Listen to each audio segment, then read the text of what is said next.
Now, another great technique for bass drum is the slide technique. This is going to be used when we want to incorporate fast doubles back to back on the bass drums.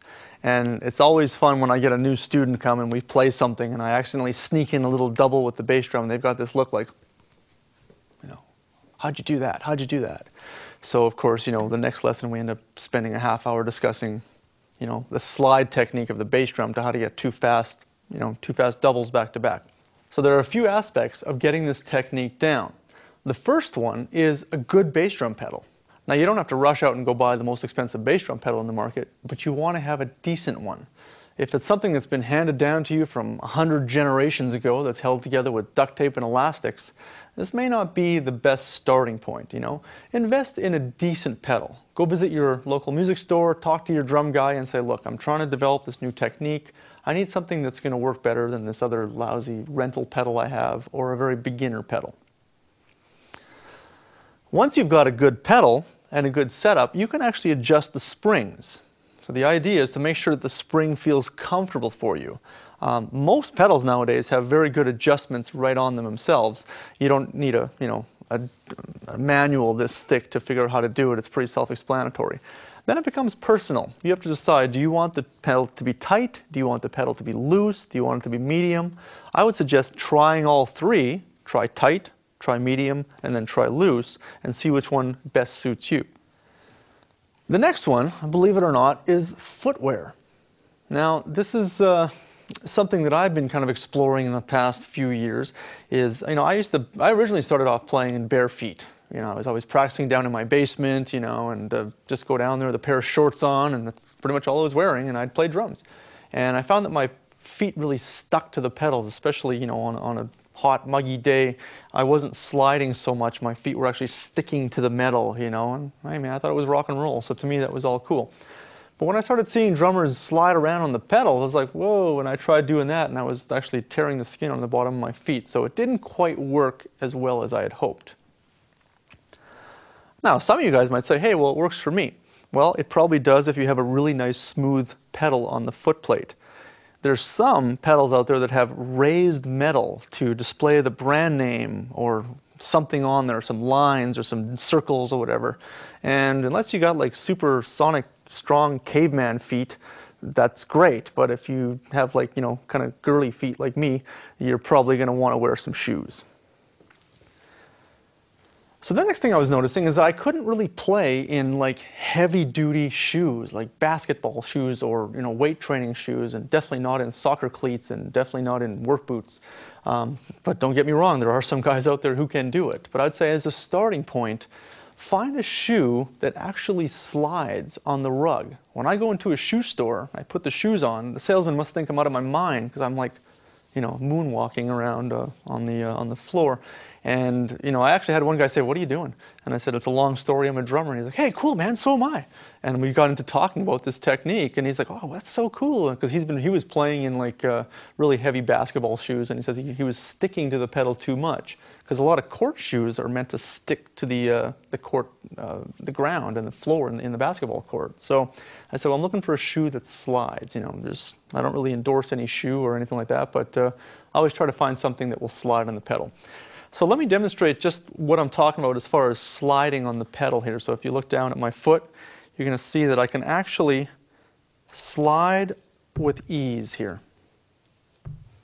Okay, if I put my foot on the side of the ground, I can really slide quite easily.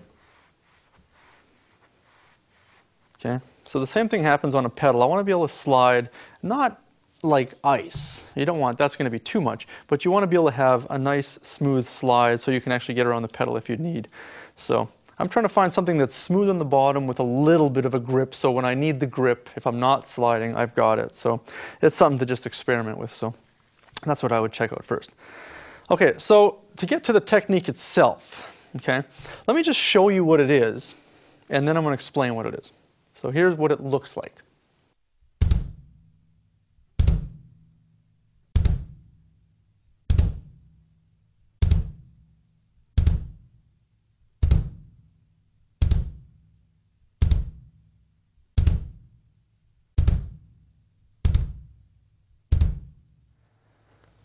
So you can see that my foot is sliding back and forth on the pedal.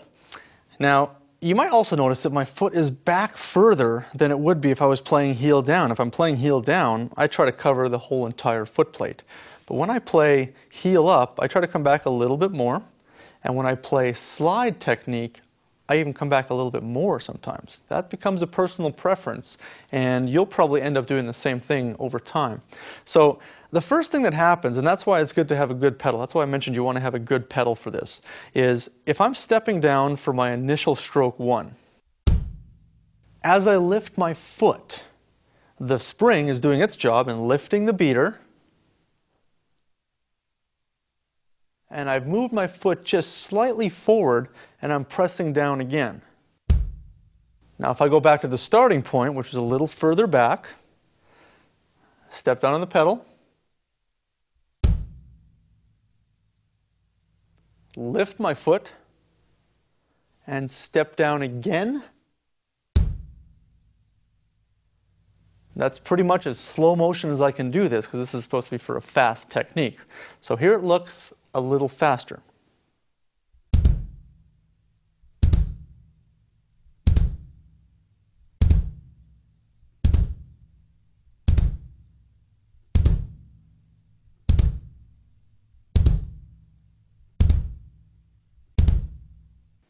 Now check this out in slow motion.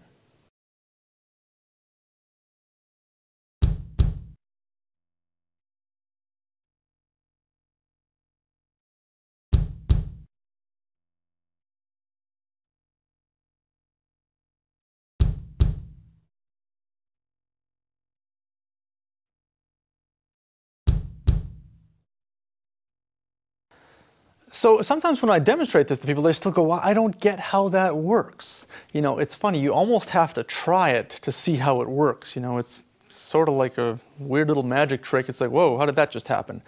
But the key to try is to don't even hold sticks in your hands, don't try to incorporate that with a beat, is just simply have the discipline to sit there and practice trying to get 2 notes as fast as you can. And I always say, try to go da-da, da-da. And that's the goal, da-da. So the speed that I've been playing it, okay?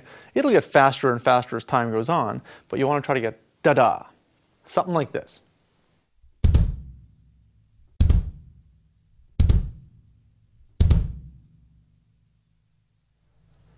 Now, of course, that may not happen right off the bat. Something like this might happen.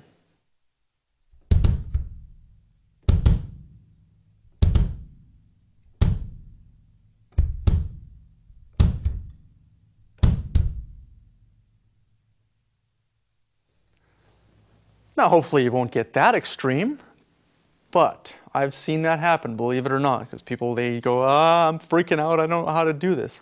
Is be completely relaxed and just stay focused on what you're doing down here, you know, because the ultimate goal is to get that da-da, you know, and there's no rush to get that da-da. And the reason you want to get it a little faster is because when you're playing fast like that, you want to use heel up, but if you play slow, you don't need to use the slide. You can simply just do 2 strokes with heel up, something like this.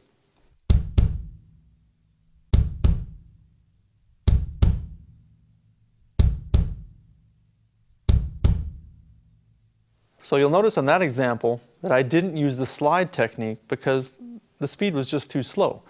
I only use the slide technique for faster doubles. So it's kind of like a double stroke roll for your foot.